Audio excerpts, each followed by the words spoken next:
우리가 어떤 사건이나 문제에 대해서 그 문제를 우리가 어떤 관점으로 보느냐, 그 문제를 풀어나가는 방식이나 해법이 달라지는 것을 우리가 자주 경험할 수가 있습니다.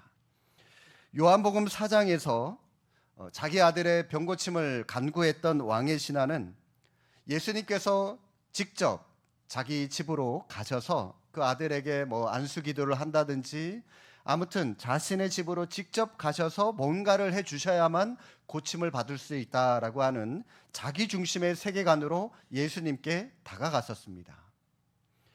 그런데 예수님은 너의 세계관이 아니라 하나님의 세계관, 즉 하나님의 능력으로 시간과 공간을 초월해서 그 아들의 병을 고쳐 주셨습니다.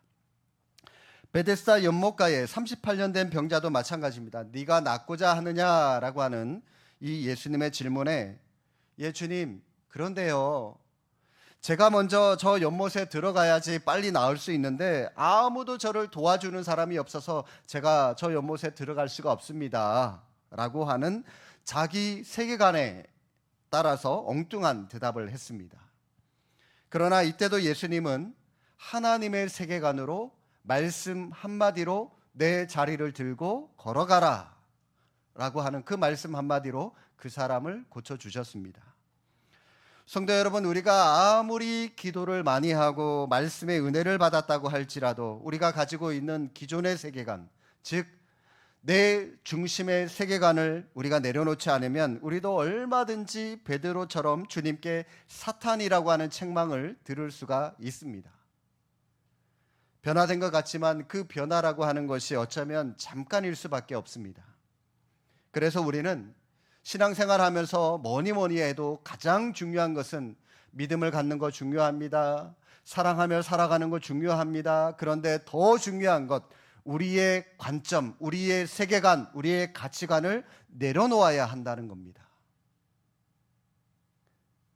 성도 여러분, 하나님의 나라에 이 기적이라고 하는 말이 있을까요, 없을까요? 우리가 매주마다 이 기적, 이적에 대해서 말씀을 살펴보는데 저 천국에 기적이라고 하는 단어가 있을까요?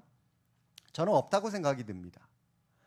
왜냐하면 여러분, 이 기적이라고 하는 것이 이 땅을 살아가는 우리에게 우리의 생각, 우리의 이성을 초월하는 문제이기 때문에 우리의 관점에서는 당연히 우리는 뭐라고 할 말이 없으니 기적이 나타났다, 이적이 나타났다, 그렇게 기적에 대해서 얘기를 하지만 하나님의 관점에서는 지극히 정상적인 것이거든요. 하나님의 관점에서는 당연하게 하나님이 하실 수 있는 일들이시거든요. 기적이 상식이 되고 일상이 되는 곳, 그곳이 바로 하나님이 계신 하나님의 나라, 천국이다라고 하는 것입니다. 예수 그리스도를 자신의 구원자로 받아들인 사람은 이미 하나님의 나라를 소유한 사람이라고 할 수가 있습니다. 그렇다고 한다면 우리는 하나님의 나라를 소유한 하나님의 거룩한 백성으로서 육신을 가지고 우리가 이 땅을 살아가고 있지만, 그래서 육신의 가치관, 세상의 가치관도 필요하지만 그보다 더 중요한 것은 하나님의 백성으로서 하나님의 가치관, 하나님의 관점을 가지고, 말씀의 관점을 가지고 이 땅을 살아가는 것도 더 중요하다는 겁니다. 우리 생각에 예수님을 도저히 믿을 것 같지 않은 사람이 교회에 나오는 것을 보고 우리는 기적이라고 생각을 하지만 하나님의 관점으로 보면 그것은 정상입니다. 당연히 나와야 될 사람이 나왔으니 정상이죠. 교회 일을 하다 보면 여러분들 같은 경우에는 가정생활이나 또 직장생활 이런 일들을 하다 보면 불가능한 것처럼 느껴졌던 일들이 희한하게 이 아기가 맞는다 그러나요? 우리 사투리인가요? 일본인지 이 아다리가 맞는다라고 하는 말씀 많이 들어보셨을 텐데, 이 맞아떨어지는 그런 희한한 그런 술술 풀리는 일들을 여러분들이 경험해 보신 적이 있을 겁니다. 우리 이성으로는 이해가 안 되지만 하나님의 은혜라고 하는 측면에서 보면 그것도 정상입니다. 때에 맞게 적당하게 하나님께서 풀어 주시는 것입니다. 우리의 관점으로는 말도 안 되고 믿어지지도 않고 우리의 이성으로는 도저히 해석할 수 없는 기적들이 일어나고 있는 것이 사실이기 때문입니다.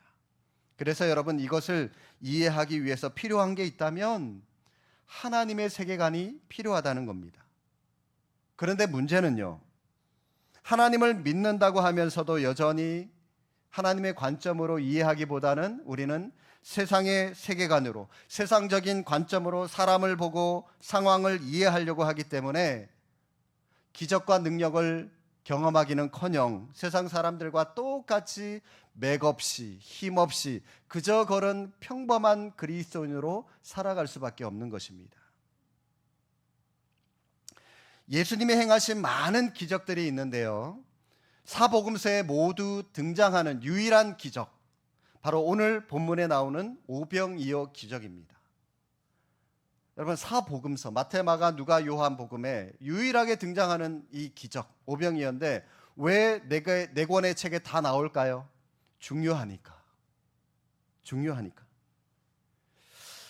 여러분, 이 사복음서에 모두 기록되어 있다라고 하는 이 사실은 오늘 이 오병이어 기적이야말로 가장 큰 기적이고 실제로 많은 증인들이 있는 기적이라고 할 수가 있습니다. 죽은 자를 살리거나 물로 포도주가 되게 하거나 병자들을 고친 그 기적들은 목격자들이 몇 명 되지 않습니다. 많지 않아요. 그런데 여러분, 오늘 이 오병이어 기적은 최소한 5,000명이 넘는 사람들이 그 기적을 봤을 뿐만이 아니라 그 기적을 경험했습니다. 자기들이 직접 경험했어요. 그리고 여러분, 이 오병이어 사건을 단지 예수님께서 오병이어 가지고 이 물고기 2마리, 떡 5덩이 가지고 5,000명은 먹이셨구나, 대단히 능력 있는 분이구나, 여러분, 이런 관점으로만 본다면 이 사건을 제대로 깨닫지 못한 것입니다. 그냥 세상적인 가치관으로 본 거예요. 굶주려 있는 사람들 배불려 줬거나, 능력 베풀어서, 기적 베풀어서 배불려 줬거나, 세상적인 가치관으로 그냥 끝나버리는 겁니다. 그러나 우리는 이 사건을 하나님의 관점으로 바라볼 수 있기를 바랍니다. 자, 하나님의 관점으로 하나씩 오늘 말씀을 좀 풀어서 보겠습니다. 먼저 예수님께서 여러 명의 무리들이 예수님께로 오시는 것을 보고 옆에 있는 빌립에게 엉뚱한 질문을 하시는데, 뭐라고 질문을 하시냐? 5절 하반절 말씀 보시십시오. 빌립에게 이르시되 우리가 어디서 떡을 사서 이 사람들을 먹이겠느냐? 성경을 보시다가요, 예수님께서 질문하는 부분이 나오면 여러분, 우리는 긴장해야 됩니다. 왜냐하면 예수님이 정말 몰라서 질문을 하신 것일까요? 아시는데도 이 사람이 무슨 생각을 하고 있나 한번 떠보려고 예수님께서 질문하실 때가 꽤 많거든요. 마찬가지로 여러분들 성경을 읽으시다가 예수님께서 질문하시면 여러분, 내가 그 질문을 받는 그 사람이라고 생각하시고 내 마음을 한번 대답을 해보십시오. 자, 예수님이 질문을 하신다는 것, 분명히 어떤 숨은 의도가 있겠죠. 오늘 본문에는 빌립에게 어떤 의도로 질문을 하신 것일까요? 6절 중간에 한번 보시기 바랍니다. 빌립을 뭐 하기 위해서 하셨다고요? 시험하고자 하십니다. 빌립의 마음을, 빌립이 무슨 생각을 하고 있는지 그의 마음을 테스트하기 위해서 예수님께서 이 질문을 던지셨다라는 겁니다. 빌립에게 던지신 질문은 이겁니다. 빌립아, 많은 사람들이 지금 우리에게 오고 있는데 너는 지금 이 사람들이 오고 있는 것을 어떤 관점으로 보고 있느냐? 네가 어떤 가치관으로, 어떤 관점으로 이 사건을 바라보고 있으며 어떤 생각으로 이 사건을 해결할 수 있다고 생각을 하느냐라고 예수님께서 그의 속마음을 떠보려고 묻고 계신 겁니다. 그래서 빌립이 뭐라고 대답하죠? 7절. 각 사람으로 조금씩 받게 할지라도 200데나리온의 떡이 부족하리이다. 200데나리온. 그 당시에 여러분, 한 데나리온은 이 노동자의 하루 품삯이라고 말씀을 드렸습니다. 200데나리온이면요 200일을 일해서 벌어야 하는, 그러니까 거의 한 반, 1년치 연봉의 한 반 정도 해당하는 굉장히 큰 돈이죠. 이것도 사실 여러분, 이 빌립의 대답은요 오늘 이 땅을 살아가는 저와 여러분의 가지고 있는 대답과 똑같은 것 같습니다. 우리의 관점을 묻는 주님의 질문에 주님, 보이는 것이 전부인데요. 이게 단데요. 이런 얘기를 하고 있는 것입니다. 실제론적 세계관이라고 할 수가 있습니다. 나름대로 머리를 굴려보고 사람들의 숫자를 보고 계산을 합니다. 그러나 아무리 이리 재보고 저리 재보고 해봐도요, 답이 안 나와요. 5,000명이나 되는 사람들을 먹이려면 200데나리온이나 되는 그 큰 돈이 필요한데, 그런 큰 돈이 없을 뿐더러 설령 있다고 해도 한꺼번에 그 많은 사람들을 먹일 만한 떡을 만들어내는 그런 이 떡집이 있겠냐고요. 그 당시에 가게가 없는데요. 그렇게 계산을 해보고요, 답이 안 나오니까 어떻게 합니까? 주님, 이게 단데요, 돈도 없는데요. 그러면서 우리는 이 빌립처럼 포기합니다. 이게 바로 실제론적 세계관을 가지고 있는 사람들의 모습입니다. 그러나 예수님의 제자들 앞에 저와 함께 이 기적에 대해서 공부를 했듯이 예수님의 능력을 이 제자들은 이미 경험을 다 한 사람들이지 않습니까? 예수님께서 가나에서 물로 포도주를 만든 사건도 봤고, 죽어가는 왕의 신하의 아들을 시공간을 초월해서 고쳐주는 사건도 봤고, 38년 된 병자를 말씀 한마디로 일으켜 세우는 것도 봤고, 손 마른 사람의 그 손을 정상으로 고쳐주는 것도 봤고, 많은 병자들을 고쳐주는 것을 직접 봤다면 제자들의 대답은 달라야죠. 그런데 여전히 이 빌립은 숱한 사건을 경험하고 나서도 그럼에도 불구하고 여전히 자기 세계관을 내려놓지 못하고, 주님, 돈이 없는데요, 떡이 없는데요, 어떻게 할 수가 없는데요, 그런 얘기를 하고 있다는 겁니다.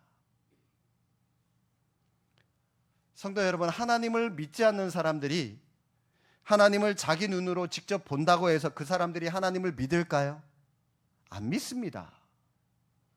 하나님이 직접 나타나도 그 사람들은 하나님이신 줄 알지 못하기 때문에 못 믿습니다.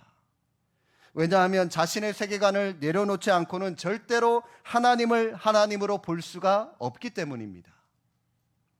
그렇기 때문에 내 세계관을 바꾸지 않으면 내 앞에 보이는, 눈앞에 보이는 당장의 사건이 중요하고 이것만 급급하다가 이게 전부인 줄 알고 살아가다가 곧 망해버릴 인생밖에 되질 않는 겁니다. 빌립은 지금 자신의 세계관으로 돈도 부족하고 떡도 부족하고 부족한 현상만 바라봤습니다. 마찬가지로 여러분도 지금 자신의 부족함을 느끼고 있는 분들이 있습니까? 왜 그렇게 느낍니까?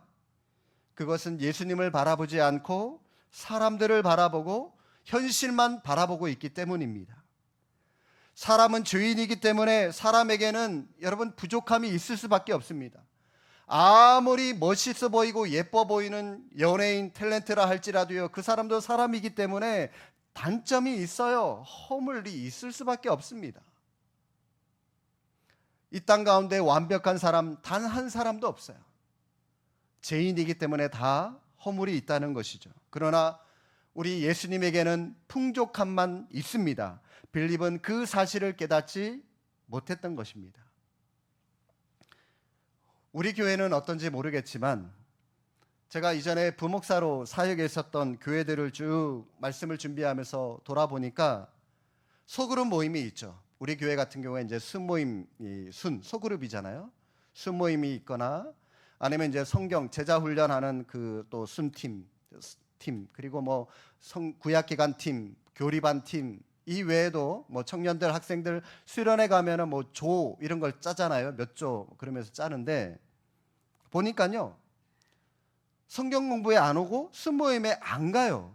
전화해서 물어보죠. 왜 안 가시냐고, 왜 순모임을 안 모이냐고 물어보면 시간이 없는 것도 없는 것도 이유겠지만 가장 중요한 이유 보면은 아무개 누가 거기에 있어가지고 그 사람 보기 싫어서 안 간다는 사람도 있더라고요.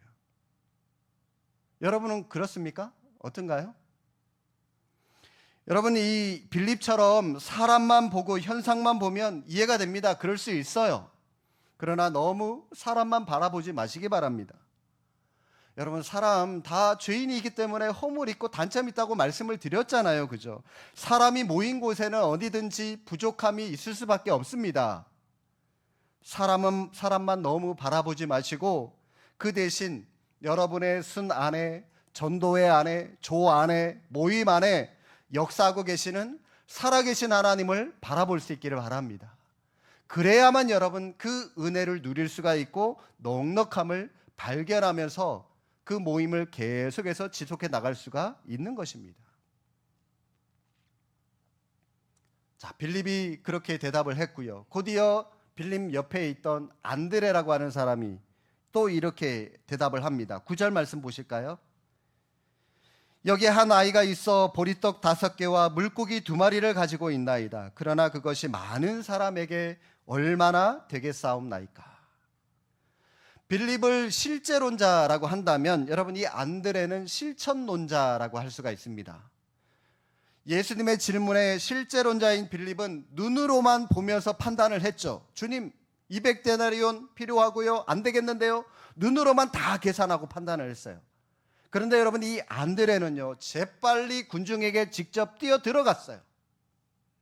그리고 그 군중들을 향해서 묻습니다. 누구 음식 가지고 온 사람 없습니까? 누구 먹을 것 가지고 있는 사람 없습니까? 그러면서 일일이 음식을 찾아 뛰어다녔어요. 실천론자죠. 그리고 그렇게 음식을 찾아와서는 예수님께 말합니다. 주님, 제가요 직접 뛰어다니면서 음식을 찾아오긴 했는데 이 물고기 2마리, 떡 5개 이게 전부인데요. 주님 이것밖에 없는데 별다른 방법이 없겠는데요? 라고 말을 하고 있죠. 빌립과 이 안드레, 겉으로는 이 두 사람이 많은 차이가 있어 보이는 것처럼 보이지만 사실은요 이 둘 다 똑같은 세계관을 가지고 있는 사람입니다. 왜냐하면 둘 다 눈에 보이는 것만 보고 방법이 없다고 예수님께 말하고 있기 때문입니다. 성도 여러분, 실제론자인 이 빌립이 바로 오늘 이 땅을 살아가는 저와 여러분 우리의 관점 아닙니까? 아무리 봐도 부족해요. 눈으로 보고 머리로 이리저리 굴려봐도 방법이 안 보여요. 그래서 우리도 빌립처럼 말합니다. 주님, 내가 어떻게 우리 가족을 전도할 수 있어요? 내가 어떻게 내 친구를, 내 이웃을, 내 친지를 전도할 수 있습니까? 이거는 불가능해요. 저 사람들 꿈쩍도 안 할 사람들이에요. 그러면서 우리는 머리로만 계산만 하지 해보지도 않고요. 우리는 아예 포기합니다. 온갖 핑계를 대면서 포기합니다. 그리고 우리는 또 안드레처럼 말하기도 하죠. 주님, 그래도요. 제가 제 나름대로 식사 대접도 하고요. 선물 공세까지 해가면서 전도하려고 해봤는데도요. 그래도 꿈쩍을 안 해요. 제 나름대로 저 친구들 위해서 성경 공부도 하고요. 새벽 기도에 나가서 기도도 하고 했는데 그런데도 안 움직여요. 교회 안 나오려고 그래요. 방법이 없겠는데요. 여전히 안드레처럼 얘기를 하고 있다는 거죠. 그러나 성도 여러분, 이 빌립과 안드레처럼 내 방법대로 하면서 내 생각을 고집하면서 우리는 안 된다고 말하고 있지 않습니까? 내 세계관을 전혀 내려놓지 않으면서 왜 안 되느냐고 항변하고 있지 않습니까? 여러분 이것이 바로 우리의 모습이라는 겁니다.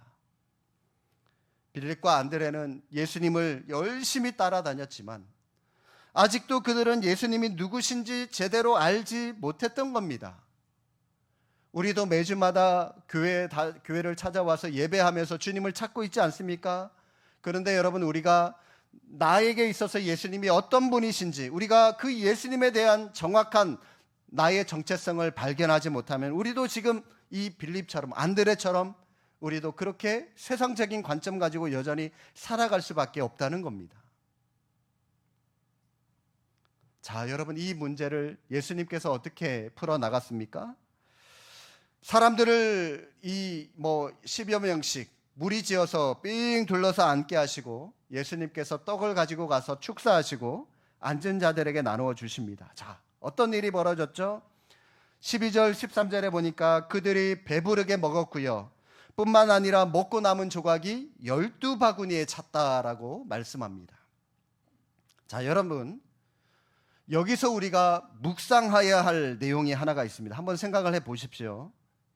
이왕 예수님께서 기적을 베푸실 거라면 아무것도 없는 그냥 빈 바구니에서 뭔가를 만들어서 5천 명을 먹이는 것이 더 기적이라고 할 수가 있겠습니까? 아니면 오늘 말씀처럼 이 물고기 2마리 떡 5덩이를 가지고 5천 명을 먹인 사건이 더 기적이라고 할 수가 있습니까?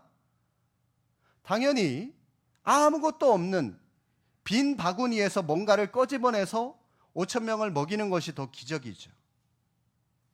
그런데 왜 예수님은 굳이 이 오병이어 가지고, 여러분 오병이어 다 합쳐봐야 7개입니다. 이 7개 가지고요, 이 5천 명한테 뭐 무슨 도움이 되겠습니까? 있으나 마나하죠.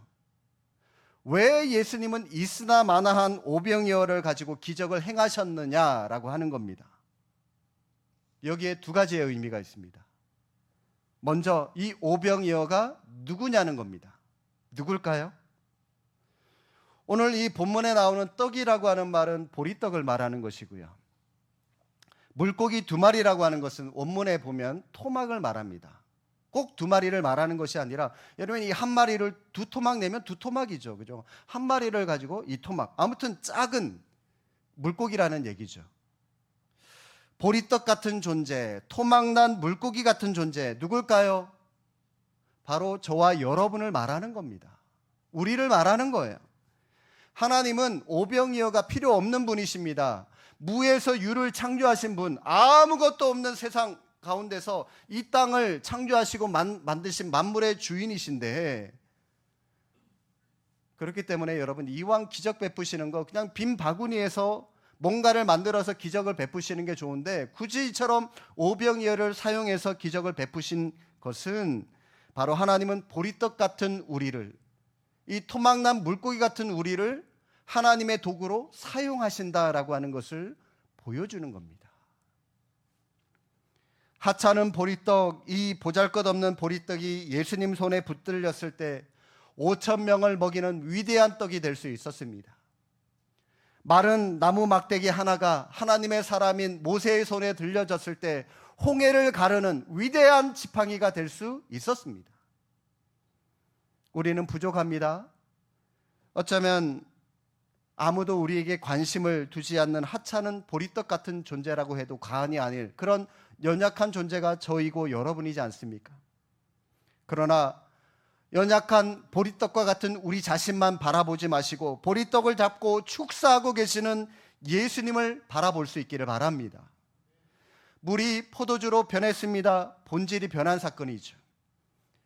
보리떡 5개로 5천 명을 먹였습니다. 이번에는 양이 바뀌었습니다. 성도 여러분, 저와 여러분은 이미 본질이 변한 사람입니다. 죄인에서 의인으로 우리의 본질, 우리의 신분이 바뀐 사람들이죠. 그렇다면 우리가 이 땅을 살아갈 때도요, 양 풍성함을 누리면서 살아갈 수 있다는 거예요. 여러분이 예수 그리스도의 손에 붙잡혀 있다면 본질만 변하는 것이 아니라 여러분의 삶도 그 주님으로 인하여 풍족하고 풍성함을 누리며 살아갈 수 있을 줄로 믿습니다. 그리고 여러분, 이 이적의 진짜 중요한 것은 이제부터예요. 하나 더. 이 이적이 어떤 방식으로 나타났느냐라고 하는 것입니다. 여러분, 이 오병이어가 이 기적이 5천 명에게 한꺼번에 동시에 쫙 떡이 나눠지고 물고기가 나누어져서 이루어진 것이 아닙니다. 예수님께서 먼저 축사하시고 난 후에 먼저 그 떡을 떼어서 제자들에게, 옆에 있는 제자들에게 나눠줬죠. 그리고 그 떡을 받은 제자들은 자기 옆에 있는 또 다른 청중들에게 나누어 줬고, 제자들에게 떡을 받은 사람은 또 다른 옆에 있는 누군가에게 받고 나누고 그런 나눔이 있었다. 여러분, 이게 바로 하나님의 능력입니다. 만약 예수님의 제자들이 예수님으로부터 떡을 받고요, 자기 옆에 있는 사람한테 그 떡을 전달하지 않고 제자들만 그 떡을 먹었다면 그날 오병이어는 그냥 12명에 불과했을 거예요. 오병이어를 기적한 사람, 능력을 경험한 사람들은. 그러나 제자들은 그 떡을 받고 옆에 있는 다른 사람들에게 나눠줬어요. 제자들로부터 떡을 받은 그 사람들도요, 그 떡을 자기만 먹는 것으로 그쳤다면 그날 기적은 40명, 50명 경험하는 걸로 그쳤을 겁니다. 그런데요, 제자들로부터 떡을 받은 사람들이 또 옆에 있는 사람들에게 나누고, 받고 나누고 그 나눔이 있었기 때문에 그곳에 있는 모든 5천 명, 여자와 아이들까지 포함해서 많은 신학자들이 2만 명이라고 추정을 하는데, 그 많은 2만 명이 되는 사람들이 모두 다 떡과 물고기를 먹을 수가 있었다는 겁니다. 이것이 바로 하나님 나라의 모습입니다. 여러분, 이 이적이 행해질 때 제자들이 한 게 뭐가 있습니까? 자기들은 아무것도 없어요. 그들은 단지 예수님이 행하신 그 기적을 다른 사람들에게 전달해 준 것뿐입니다. 나눠준 것뿐이에요. 마찬가지로 우리도 하나님의 이적을 보았고요, 현재도 그 이적을 누리면서 우리도 살아가고 있지 않습니까? 우리도 제자들처럼 하나님의 이적을 체험하는 데 있어서 우리가 한 게 아무것도 없잖아요. 우리가 구원받는데 무슨 노력을 했습니까? 아무것도 없어요. 그런 우리가 주님의 제자로서 앞으로 해야 할 일이 있다면, 제자들이 주님께 받은 떡을 옆에 있는 사람들에게 나눠줬듯이 우리도 하나님께 받은 은혜가 있다면 그 은혜를 나누는 삶을 살아가면 되는 겁니다. 오병이어 기적을 성경에 기록된 이야기라고, 그래서 나와는 무관한 기적이라고 여러분 치부하지 마시기를 바랍니다. 하나님께 받은 은혜를 다른 사람들과 나누지 않고 나만 누리고 있다면 기적은 더 이상 나타나지 않습니다. 나에게서 끝이에요. 그러나 하나님께 받은 은혜를 나의 가족들에게 나누고, 나의 친구들에게 나누고, 이웃들에게 나눈다면 오병이어 기적은 얼마든지 우리의 삶 속에 나타날 수 있는 기적입니다. 따라서 우리가 앞으로 해야 할 일은 우리가 받은 은혜를 다른 사람들에게 부지런히 전달하고 또 전달하고 나누고 또 나누는 그런 삶이 우리가 해야 할 일이라는 겁니다. 여기에 오병이어의 참뜻이 있는 겁니다. 20세기 선지자로 평가받고 있는 A.W. 목사님이, 토저 목사님이 우리의 보물이 무엇인가라고 하는 주제로 4가지의 기본적인 질문을 던졌는데요. 제가 이 말씀을 인용을 해서 동일하게 여러분들에게 한번 질문을 던질 테니까 여러분 각 질문마다 마음속으로 대답을 한번 해보시기를 바랍니다. 자, 첫 번째, 내가 가장 아끼는 것이 무엇인가? 자, 대답을 한번 해보셨습니까? 내가 가장 아끼는 것이 무엇인지. 자, 두 번째, 내가 가장 잃고 싶지 않은 것이 무엇인가? 자, 이것도 한번 대답을 해보십시오, 마음으로. 여러분들이 많은 것을 가지고 있죠? 그 가지고 있는 것 중에 내가 잃고 싶지 않은 것, 결코 잃고 싶지 않은 것 무엇인지 답 정하셨죠? 자, 이제 세 번째입니다. 내 생각이 자유로울 때 내 생각을 가장 많이 차지하는 것이 무엇인가? 여러분은 무슨 생각으로 하루하루 살아가고 계십니까? 어떤 생각이 여러분 생각을 가장 많이 차지하고 계십니까? 다 답도 해보셨죠? 자, 마지막 네 번째입니다. 나에게 있어서 가장 큰 기쁨이 되는 것은 무엇인가? 뭐가 제일 기쁘십니까? 자, 대답을 하셨습니까?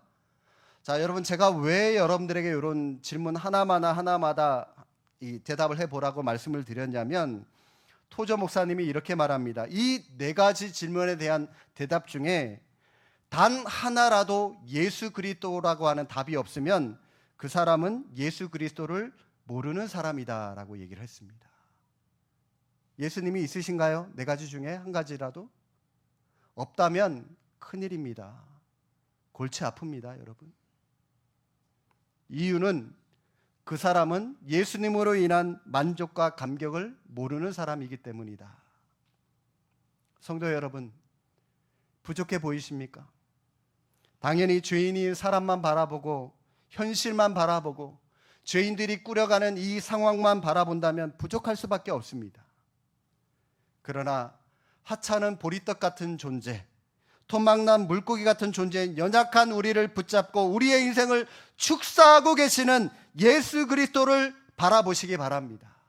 그분에게만 정답이 있고 그분에게만 모든 우리 인생의 문제에 해답이 있는 것입니다. 우리 주님은 완전한 하나님이시면서 완전한 인간이시기 때문에 주님에게서만 풍족함과 풍성함이 흘러나오는 것입니다. 우리의 부족함이 풍성하신 주님으로 인하여 충만하게 채워지는 은혜가 다 있으시기를 주님의 이름으로 축복합니다. 기도하겠습니다.